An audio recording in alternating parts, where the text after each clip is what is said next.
All right, before the example though, let's look here. So let's be careful not to confuse concavity with falling and rising. So sometimes that's a issue.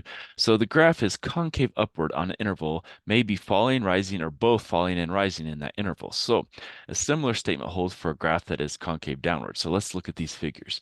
So we have our f double prime is greater than 0 on A to B, and it's concave up. So here we have our interval A to B. So, this is kind of what we have. This is concave up, this one is concave up, and this one is concave up. So that's all with this f double prime greater than 0. Now here, the derivative is negative and increasing.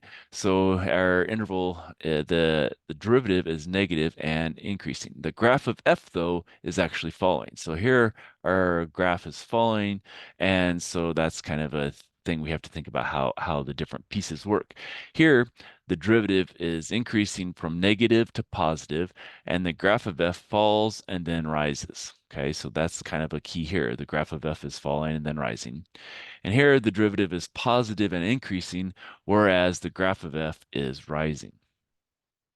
Now here we have our f double prime of x is less than 0 on a to b, so therefore it's concave down. Okay, so we have concave down, this is concave down, and this is concave down. So here our derivative is positive and decreasing, and the graph of f is rising. Okay, so our graph is rising, but our derivative is positive but decreasing.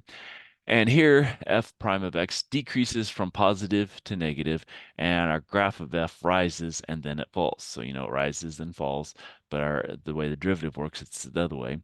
And here, the derivative is negative and decreasing, whereas the graph of f is just falling.